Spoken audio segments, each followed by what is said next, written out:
டடாக்கு திறந்தாரு பாருங்க, ஜெகான்னு சொன்னார். ஒன்றாயா இருந்தாலும் யார் அவன் எங்கடா அப்படி வந்தார். உன்னை இப்படி பார்த்தாரு. பார்த்துட்டு சரி அவன் இந்த வீட்டு வேலைக்காரன் கேமரான்றதுக்கு முன்னாடியே ஆரம்பிச்சிருவார். இன்னைக்கு வரைக்கும் திக்கு திக்கு திக்கு திக்குன்னு இருக்கவில்லை. இவரோட போய் நடிக்கணும்னா என்ன கண்டிஷனில் போகணும். வில்லனாக நடித்து திரையில் வெற்றி பெற்ற நடிகர்களில் இவரும் ஒருவர். நாடகங்கள் மூலம் திரைக்கு வந்ததால் நடிப்பில் ஜொலித்தார். மிரட்டி உருட்டினாலும் அந்தந்த கதாபாத்திரங்களுக்கு உயிர் ஊட்டியவர். 1000 வசனம் வார்த்தங்களை குவியலாக்கி கனப்பொழுதில் ரசிகர்களை கவர்ந்தவர். தலைமுறை நடிகனாக தமிழ் சினிமாவில் பேரெடுத்த பெரிய நடிகர் டத்தோ ஸ்ரீ ராதாரவி அவர்களை உங்கள் முன் பேச அழைக்கிறோம்.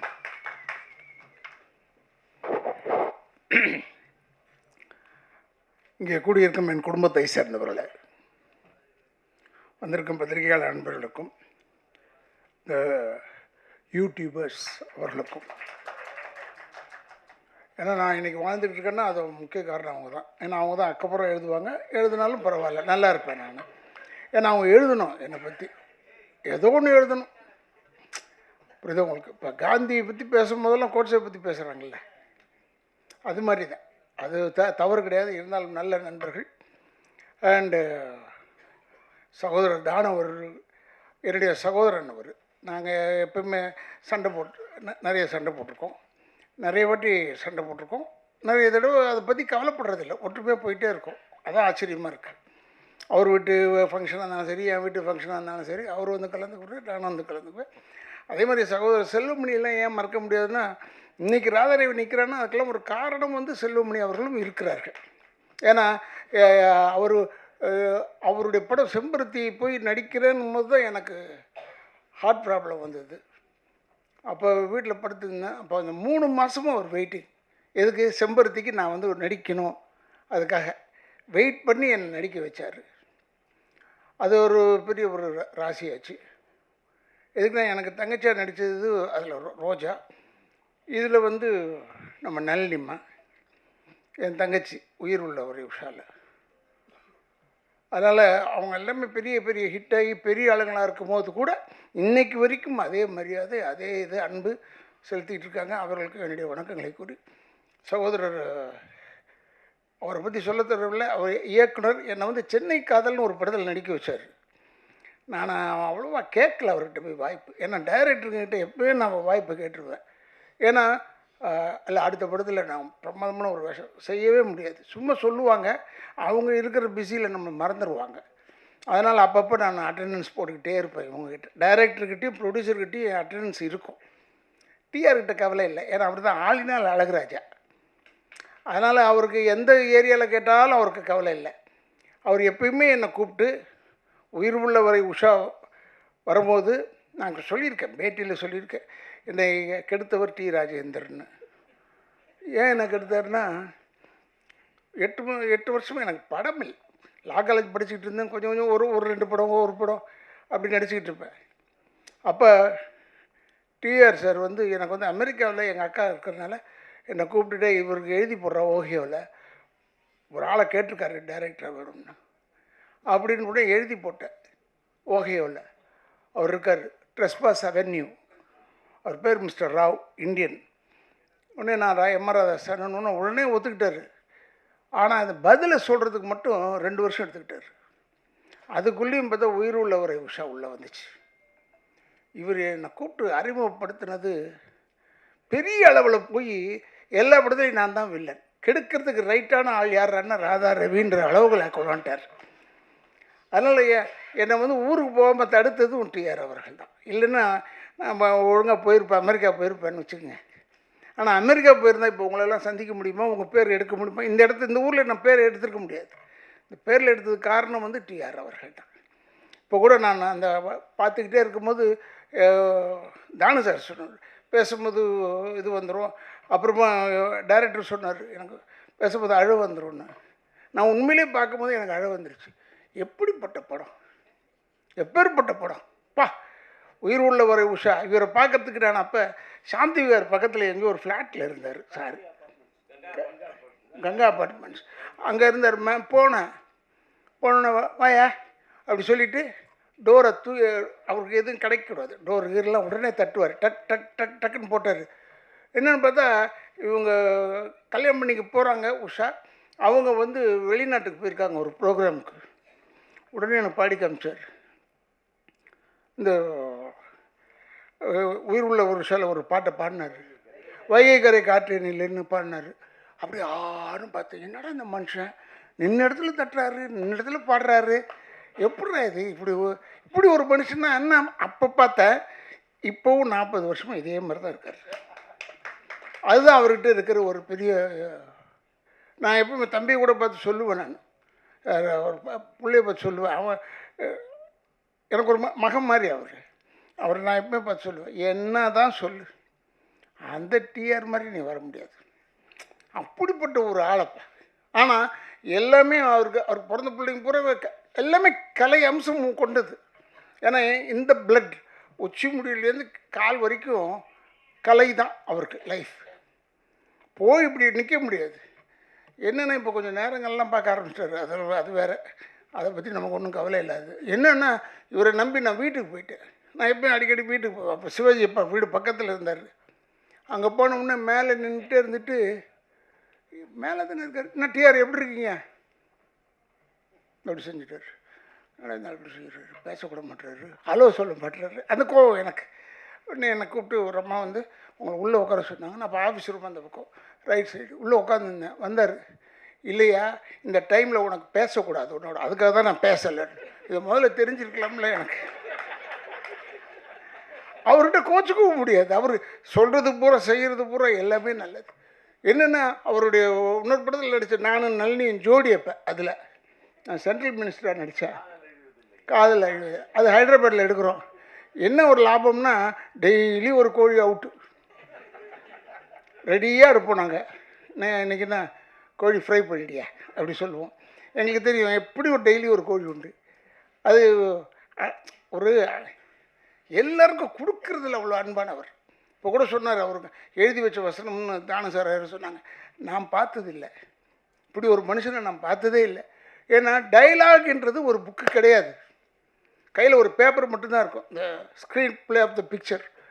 சீன் ஆர்டர் படி இவர் பாட்டுக்கு சொல்லிக்கிட்டே இருப்பார் டைலாகை, நம்ம பாட்டுக்கு சொல்லிக்கிட்டே இருக்கணும். திடீர்னு ஏவிஎம்மில் எடுத்துகிட்டு இருக்கும்போது, இந்த படம் நான் காதல் ஏவியத்தில் எடுத்துக்கிட்டே இருந்தேன். இல்லை ஏன்னா நீங்கள் எடுத்தது ஏவிஎம்மில் இது தான், இந்த ஒரு சீன் எடுத்தீங்க, சுற்றி நடந்து வந்தேன். நடந்து வர இவர் பாட்டுக்கு டைலாக் சேர்க்குறாரு ஒரு பாட்டுக்கு. நானும் விடாமல் அப்படியே நடந்து பேசிக்கிட்டே இருந்தேன். அப்போ திடீர்னு ஒருத்தன் எட்டி பார்த்துட்டான் அங்கேருந்து. யார் அதை எட்டி பார்த்ததுன்னு நாங்கள் பேசிக்கிட்டு இருந்தது தான். இவர் உடனே யாரா அவன் எங்கடா அப்படி வந்தார். உடனே இப்படி பார்த்துட்டு சரி அவன் இந்த வீட்டு வேலைக்காரன், கதையை வச்சுக்க, எவனாலையும் செய்ய முடியாது, அவன் நல்ல நேரம் பாரு, இந்த வீட்டு வேலைக்காரன் ஆகிட்டான். அவன் ஓடியே போயிட்டான், அடுத்த தெருவுக்கு ஓடி போயிட்டான். இவர் கத்துல அது மாதிரி ஒரு ஒரு ஒரு அழகான ஒரு விஷயங்கள் அவர்கிட்ட நிறைய இருக்குது. அவர் எப்பவுமே இன்வால்வ் ஆகிடுவார். அவர் எதில் போட்டாலும் அவர் இன்வால்வ் ஆகிடுவார். இப்போ கூட சொன்னார், உயிர் உள்ள ஒரு விஷயம் எடுக்க போகிற, திருப்பி ரீரிலீஸ் பண்ண போகிற வந்துருன்னு சொன்னார். நான் வந்துட்டேன். ஏன்னா உயிர் உள்ளவரை உஷாவில் நடிக்கும் போது என்ன பயமோ அதே பயம் இப்போவும் இருக்குது அவர்கிட்ட. ஏன்னா எனக்கு வந்து அவர் பசுக்குன்னு திட்டி விடுவார், அவர் யாரையும் பார்க்கல மாட்டார். அதெல்லாம் எவ்வளோ பெரிய ஆளாக இருந்தாலும் சரி, டக்குன்னு தப்பாக இருந்ததுன்னு நான் உடனே திட்டிட்டு. ஏன்னா இவர் வந்து அவங்க அம்மா மேலே எனக்கு இவர் மேலே ரொம்ப பிரிய வந்தது காரணம், தஞ்சாவூரில் இந்த உயிர் உள்ளவரை ஷோ நடத்திக்கிட்டு இருந்தோம். அப்போ அவங்க அம்மா வந்தாங்க, டிஆருடைய அம்மா. எவ்வளோ மரியாதை கொடுத்தாரு என் அம்மா. நான்லாம் தாய்னாலே நான் வீக்னஸ்ஸு எனக்கு. அப்புறம் இவர் பயங்கரமாக அவங்க அம்மாவுக்கு மரியாதை கொடுத்து கூப்பிட்றது என்னப்போ, எவ்வளோ பெரிய டிஆர் அவனை அவங்க அம்மாவுக்கு எவ்வளோ பெரிய ஒரு மரியாதை கொடுக்குறாருன்னு எனக்கு ரொம்ப.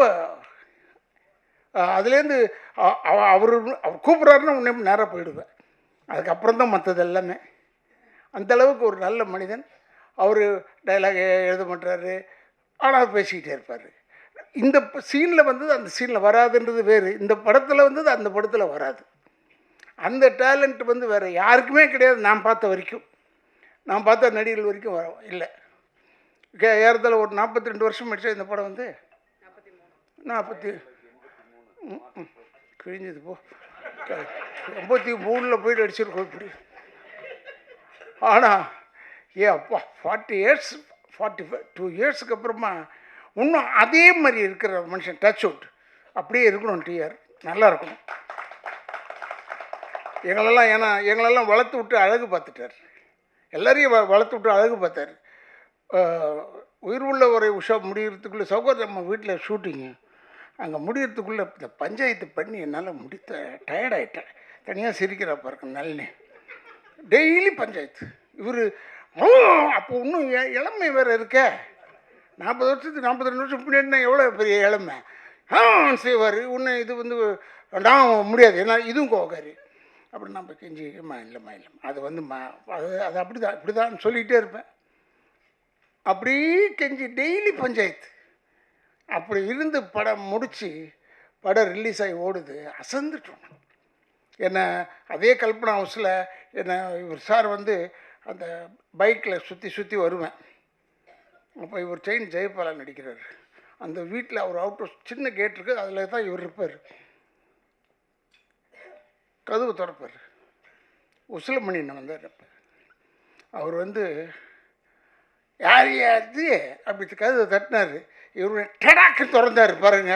ஜகான் சொன்னார். ஒன்றாயா இந்த ஆள் உண்மையிலே சொல்கிறேன். இவர் உசிலமணி ஓடுறாரு. ஏங்கன்னா இல்லை அவர் ஜகான் சொன்னார். அவர் ஜகான் சொன்னது என்னென்னா அவருடைய ஒரு எக்ஸ்பிரஷன் ஆஃப் ஸ்பீச். அது ஜகான் சொல்கிறது. நீ எதுக்கு இல்லை ஜகான்னா ஹிந்தியில் ஓடுன்னு அர்த்தம். அதான் பின்னாடி போயிட்டு இந்த பேர் சொல்கிறாரு. நாங்களாம் சிரிக்கிற அது இல்லைங்க. நைட்டில் இத்தனைக்கும் நைட்டில் இது நடக்குது. அது மாதிரி ஒரு அற்புதமான நிகழ்ச்சிகள் நிறைய இருந்தது. அவர் வேணும்னே அதை செய்கிறதில்ல. அவர் அப்படி தான். அது உள்ளே இன்வால்வ் ஆகிட்டார்னா அவருக்கு சுற்றி இருக்கிறது என்னன்னே தெரியாது. அந்தளவுக்கு ஒரு அற்புதமான மனிதன், நல்ல மனிதன், நல்ல இதயம் கொண்டவர். அவர் இப்போ எங்களை வந்து என்னை வந்து சொல்லியிருக்காரு. அடுத்த படத்தில் ஏதோ நடிகன்னு ஒரு படத்தில் சொல்லியிருக்காரு. நான் நடிக்கிறேங்கன்னு சொல்லிட்டேனே ஒழிய இன்றைக்கு வரைக்கும் திக்குன்னு இருக்க உள்ள இவரோட போய் நடிக்கணும்னா என்ன கண்டிஷனில் போகணும், என்ன மாதிரி போகணும். ஏன்னா இப்போ நமக்கு ஏஜ் ஆகிடுச்சு. எனக்கு 72 ஆகிடுச்சே. இப்போ போயிட்டு இந்த மாதிரி இளமையாக சரி எப்படியோ ஒன்று நான் மொல்லம்மா நல்லிட்டம்மா கேட்டேன். நல்லம்மா நீ இருக்கிற அந்த படத்தில் அண்ணா நான் இருக்கிறேண்ணே அண்ணோட அப்பாடா 2 பேர் ஆச்சு கணக்கில். அப்போ இதை திட்டு வாங்கிறதுக்கு 2 பேர் இருக்கும். போதும்ப்பா அது போதும் என்று சொல்லி இப்படி ஒரு மனிதனை நப்பா எத்தனை டைரக்டர்ஸ் எல்லா டைரக்டர்ஸ் செல்வமணியோடலாம் மாஞ்சி ஒர்க் பண்ணியிருக்கேன். நிறைய படம் பண்ணியிருக்கேன். இருந்தால் கூட அந்த செல்வமணிலாம் அந்த சாஃப்ட் ஏதாவது பேசுவார். இவர் அப்படி இல்லை. இவர் ஸ்டார்ட் கேமரான்றதுக்கு முன்னாடியே ஆரம்பிச்சிருவார். நம்ம எங்கே போய் ஸ்டார்ட் பண்ணுறது எங்கே எண்டு பண்ணுறதுனே தெரியாது நமக்கு. அந்தளவுக்கு கொண்டாந்து விட்டுருவார். என் வண்டியை தான் நிற்க வச்சாங்க அந்த ஷாட்டில். உங்களுக்கு ஞாபகம் இருக்குன்னு நினைக்கிறேன். பைக் மேலே பறந்து இப்படி வருவார். அந்த ஷாட் போடல இப்போ ட்ரெய்லரில், படத்தில் இருக்குது. நாங்கள் நிற்போம். என் ஃப்ரெண்டு வீட்டில் தான் எடுத்தோம், சீதாராம் வீட்டில். இப்படி பைக் எடுத்துகிட்டு பறந்து டூப்பு தான் வந்து என் வண்டி இடிச்சிட்டான் பின்னாடி வீல்ல. இடித்து அந்த ஃப்ரேம் ஆஃப் த அம்பாசிடர் கொஞ்சம் மாறி போச்சு. உடனே நான் இவர்கிட்ட போய் சொன்னேன், டிஆர் இப்படி பாருங்க இப்படி பண்ணிட்டேன்னு. அப்படியா நான் பார்த்துக்கிறேன் போனால் அதை கரெக்ட் பண்ணி திருப்பி அந்த பாடியை கொண்டாந்து அதை ஸ்டடி பண்ணுறதுக்கு பல லட்சம் ரூபாய் செலவு. அப்போ அவ்வளோதையும் செஞ்சு கொடுத்தார். அப்படி ஒரு நல்ல மனிதன், நல்ல இதயம் கொண்டவர் அவர். இவர் செய்வாரோ மாட்டாரோன்னு பயந்து போய் கேட்டது ஒன்று உண்மை. இப்போ சொல்லிடுறேன். உனக்கு ஒரு வேலை இல்லையாப்பா அப்படி சொல்லிட்டாருன்னா என்ன செய்கிறது? இவர்கிட்ட பேசவும் முடியாது. நம்ம இப்போ உஷாவில் நடிச்சிக்கிட்டு இருக்கேன். அது மாதிரி ஒரு நல்ல ஒரு மனிதன், நல்ல இதயம் கொண்டவர். இப்போ நான் படம் பார்க்கும்போது அப்படியே நல்லிமாவை பார்த்துட்டு இருந்தேன். என்ன அழகு! அதே அழகு இப்போவும் இருக்குது, வேறு விதமாக இருக்குது. அப்போ பார்க்குறதுக்கு அவ்வளோ அழகு. அந்த படுபாய் இப்போ இந்த கங்கா இதெல்லாம் அனுபவிக்க முடியாமல் போயிட்டானேன்றது தான் வருத்தம். ரொம்ப ஒரு கங்காலாம் நான் வந்து சாமி ஞானச்சேரி சாமிகளை போய் பார்க்கறதுக்கு போகும்போது கங்காலாம் க்யூவில் சரி பண்ணிக்கிட்டு இருப்பான். அந்த அவருடைய ஆசீர்வாதம் தான் இவர் படத்தில் நடித்தார், அவர் ஹீரோவாக. ஆனால் கங்கா அப்புறமா வந்து அவன் இல்லையேன்னு போது, இன்றைக்கி நான் வரும்போது இதான் மனசில் வச்சுருந்தேன், கங்கா இல்லைன்னு போது வருத்தமாக இருக்குது. அவன் இருந்ததை இன்னும் சந்தோஷப்பட்டிருப்பாங்க என்று சொல்லி பல பேரை திருப்திப்படுத்தக்கூடிய அளவிலே இருக்கக்கூடிய நம்மளுடைய சகோதரர் டிஆர் அவர்கள், அவருடைய ஆசீர்வாதம், அவருடைய நல்ல எண்ணம் தான் அவர் பிள்ளையெல்லாம் பெருசாக தூக்கிட்டு வருது, மேலே கொண்டாந்து வச்சுருக்கப்ப. சில பேர் என்ன கேட்டாங்க, ஃபங்க்ஷனில் கூட கேட்டாங்க, இந்த ஃபங்க்ஷனில் இன்னொரு ஃபங்க்ஷன், வெளிநாடு ஃபங்க்ஷன் ஒன்று பேசிக்கிட்டு இருக்கும்போது, சார் இவர் வருவாரா, யாருங்க, எஸ்டிஆரா, அவரை கூப்பிட்டு என்ன செய்ய போகிறாரு? இல்லை அவர் வந்தார்னா செம்ம கலெக்ஷன் ஆகும் சார். அதுக்காகவா? என்னால் அந்த வேலைலாம் கிடையாது, எனக்கு அந்த வேலைலாம் கிடையாது. ஏன்னா நான் நேராக போய் டிஆர்கிட்ட தான் பேச தெரியும். டிஆர் வந்து அவர் ரூமில் உட்கார்ந்துருக்கிறதே ஒரு கலை அம்சம் கொண்டது ஒரு விஷயம். நான் பெருமைக்காக சொல்ல, கலை அம்சம் எல்லா ஏரியாலையும் கலை அம்சத்தோடு தான் இருப்பார் அவர் வெற்றித்தனமாக பேசி நான் பார்த்ததில்லை, கேட்டதில்லை. வெற்றித்தனமாக நான் வெற்றித்தனமாக நிறைய பேசுவேன். இப்போ பேசிகிட்டு இருக்கேன், இதில் பாதி வெட்டி பாதி நல்ல விஷயம் இல்லை, அது மாதிரி தான். நான் வந்து எப்பவுமே பேசிக்கிட்டே இருப்பேன், அப்படி அரட்டடிப்பேன், எல்லாம் பண்ணுவேன். அவர் மட்டும் அப்படி இல்லை, எதை தொட்டாலும் சினிமா தான், எந்த பக்கத்தை தொட்டாலும் சினிமா தான். சினிமாவை தவிர வேறு எதுவுமே தெரியாது டிஆர் அவர்களுக்கு, வேறு எதுவுமே தெரியாது, கண்ணிலையும் படாது அவருக்கு. அந்த மாதிரி ஒரு நல்ல ஒரு இதயம் கொண்டவர். இந்த படத்தை ஏதோ 13ஆம் தேதி ரிலீஸ் பண்ணுறாருன்னு சொன்னாங்க. அப்போ சொன்னாங்க காதலர் தினம் அந்த தினம், அதெல்லாம் அவர் பார்த்துருப்பாரியா, அவர் பார்க்காதே கிடையாதுங்க. ஏன்னா உயிர் உள்ளவரை உஷா மாதிரி ஒரு காதல் படம் இது வரைக்கும் வந்து தான் கேட்டு வரல. அது ஒரு ஆச்சரியம் அவர்கிட்ட தான். அதிலெல்லாம் நாங்கள் நடிச்சிருக்கோம்னா எங்களுக்கு பெருமை. இப்போ என்னை கூப்பிட்டதுக்கு நான் ரொம்ப பெருமைப்படுகிறேன் என்று சொல்லி என்னுடைய குடும்பத்தின் சார்பாகவும் திராவிட இயக்கத்தின் சார்பாகவும் என்னுடைய வாழ்த்துக்களை கூறி எல்லா இளைஞர்களுக்கும் ஒன்றே ஒன்று சொல்லிக் கொள்கிறேன், தாய் தந்தையரை முதியோர் இல்லத்தில் சேர்த்து விடாதீர்கள், கடைசி வரைக்கும் வச்சு காப்பாற்றுங்க என்று சொல்லி விடைபெறுகிறேன். நன்றி நன்றி நன்றி நன்றி. நன்றி சார்.